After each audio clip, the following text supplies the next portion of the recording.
What are you thinking, girl? What are you doing? I can get you.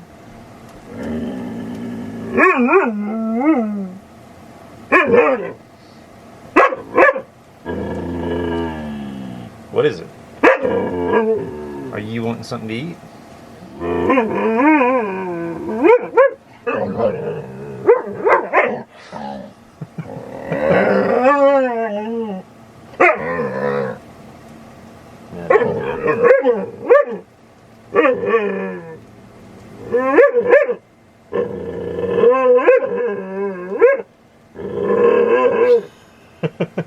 What are you saying to me? Come here. Come here. Wild child, Meadow. Wild child. Getting a little pushy this morning, aren't you?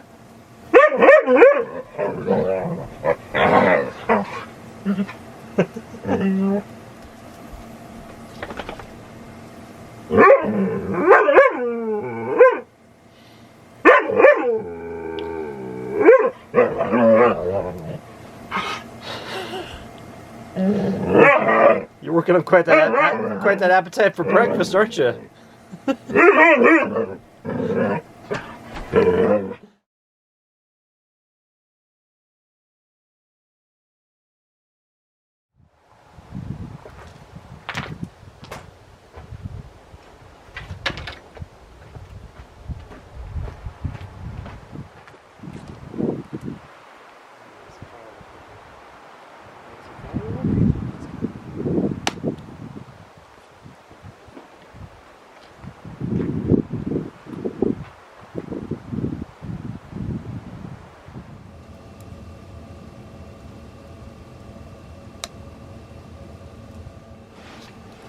Picked up this really great Asiago cheese sourdough, a loaf of it yesterday when I was in town at the grocery store.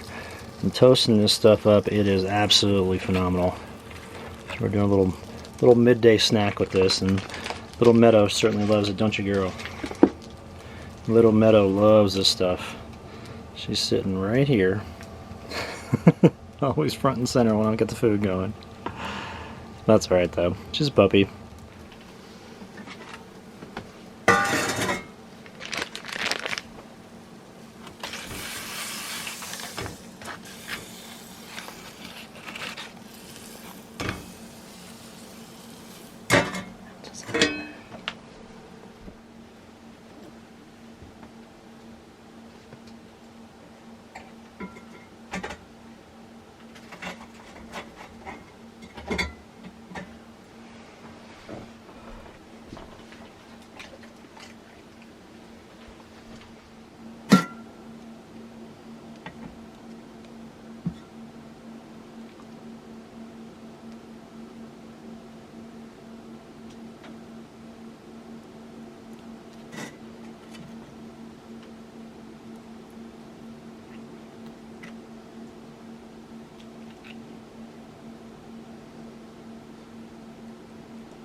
think Meadow found a squirrel or something like a chipmunk in there, and she's trying to get at it.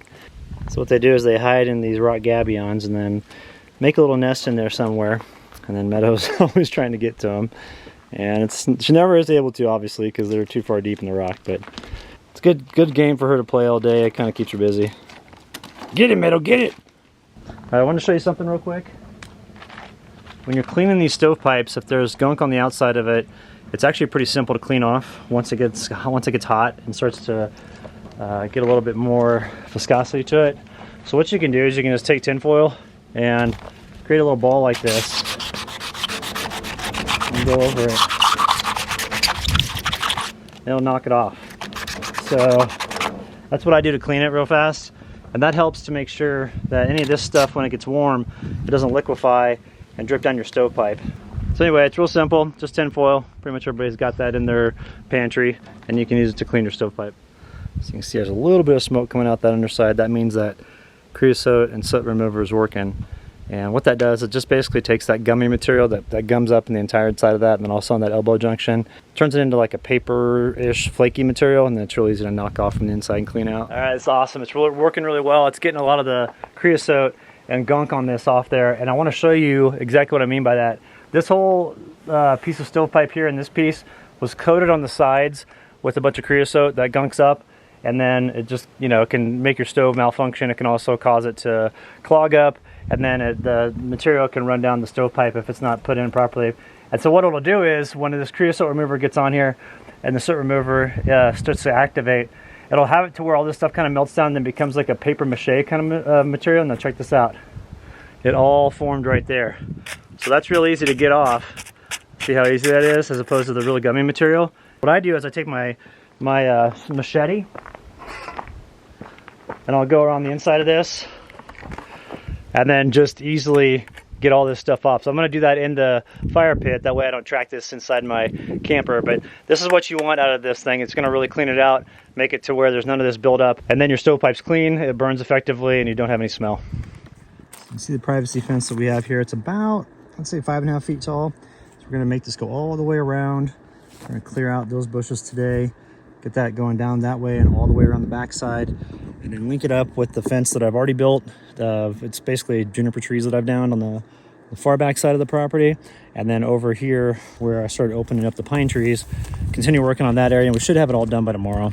And then it gives me a lot more space in here to work with, because if we see here, I just knocked out those yesterday, and that's where I want to build another one of these half moon swales. So I've got one here, one over there, then I want to connect one right here.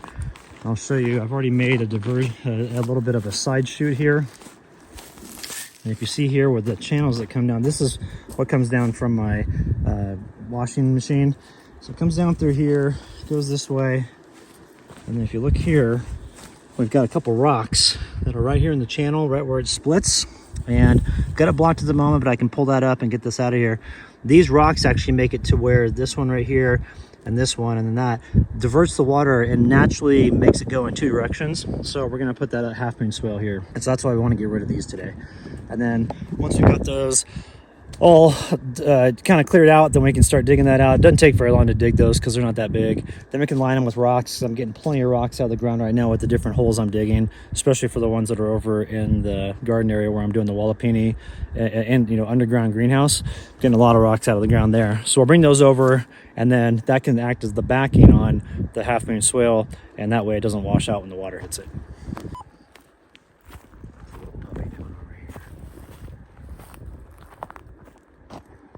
What you got, Meadow? Such a puppy.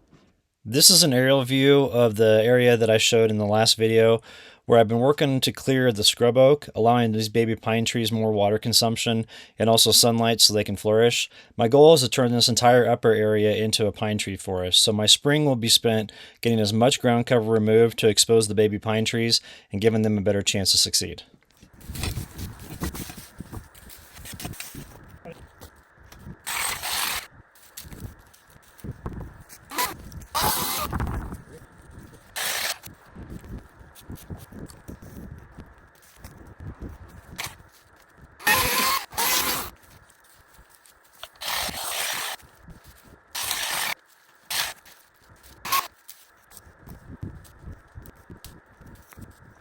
Here's an aerial view of my place, and it shows how everything is coming together. You can see all the work that I've done to clear the debris and also the scrub oak as well as some juniper trees to really open things up. And I love how it's coming together. I think it's going to be exceptional when I get it done and my vision's coming to life. This is what the fence area is going to look like, and those 2 yellow areas show the gates go into my place, and I can't wait to get this all accomplished.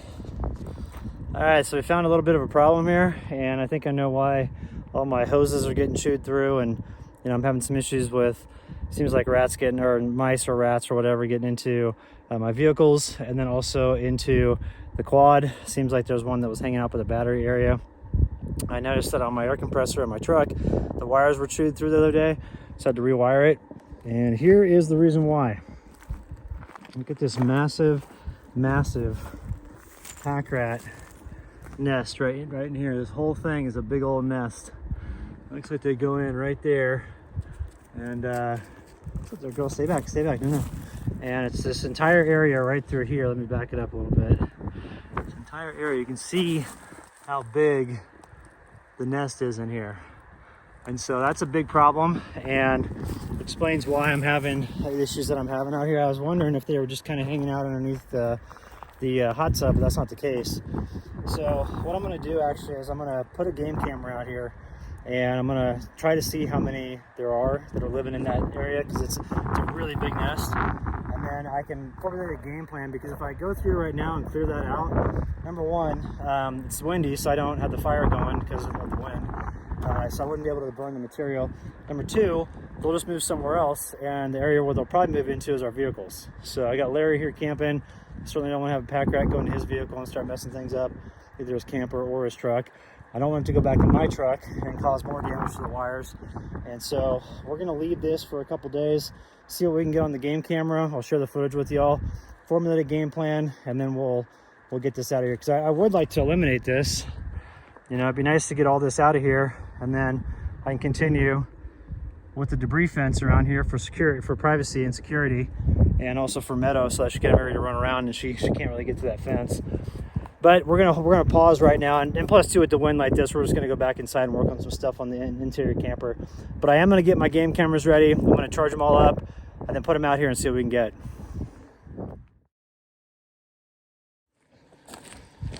So just, what should I do with my hands? Oh, nothing. I was just gonna actually. I'm just kidding. Oh. Here, I'm thinking you're serious and you're fucking around. Yeah, I'm just gonna move these out of the way. I think I'm gonna take them apart actually, because they're falling apart. So. Can move over here like this.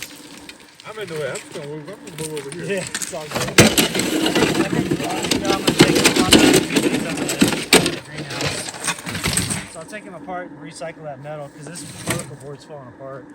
And I think what I'm going to do is, well, I know what I'm going to do.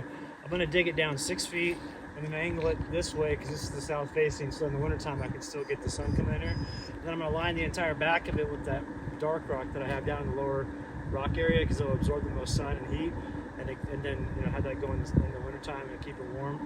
And then have it to where it comes up like this, and then down that way with those clear panels. Nice. So that's what your current project is now, is digging that out to do a greenhouse right here? Yep. Heck yeah. Yeah, so it's going to be, they call them the Wallafini greenhouses. It's like kind of the name for them. Go down 6 feet, line the walls on the interior, and you have raised garden beds in there, and you can grow year round. You gonna do all that with that? Yep. You know why? Because I'm crazy. I would replace I'm going to with I'm going to aim to. Yeah. My goal is. Yeah, that's where I would. Well, you don't want to let yourself down, man. Like, well, and then what I'll do is I'll get like a little bit more of this dug, and then all of a sudden magically it'll be done. Yeah, right. And I'll cover up all the tracks and said stuff. 8 inches, not 8 feet. That's what I said. Yeah, exactly. But I said it was going to be 200 square feet, and I meant 20. I'm excited for this. I think it's going to be super fun to build. I admire your ambition. Yeah, thanks. It's the reason why I'm 50 and I feel like I'm 90. Yeah. I'd be like, what's that guy's number with the backhoe? Well, trust me, I think that once I get going on this, I'm going to be like, I might get like a foot or two deep and be like, all right, time to bring in the heavy equipment. Yeah. Arizona's just like, when I lived back east, it was funny because you would dig and the dirt was like that. Yeah. And you'd be like, oh my gosh, there's a rock in it. Yeah, and then all this is rock with a little bit of dirt. Yeah. All right, got them all cleared out. Putting the dirt over there and storing it for the meantime. And then gonna go ahead and start digging a little bit of an exterior for this, just to kind of lay out how the Jalapeno greenhouse is gonna play out. And then we'll probably wait until the storm passes, because it's coming tomorrow night. And it's supposed to snow, I think, up to 4 inches, or a possibility of up to 4 inches. And I don't want to get started with this and then have it all be just super muddy. So we'll leave it like this, because the ground is naturally graveled in this section for right now. And then once the storm passes next week, if it looks like we're gonna have like a good week of solid weather and no moisture, then we'll get cracking on it. So I get this little monster, go inside. All right, let's go make some lunch.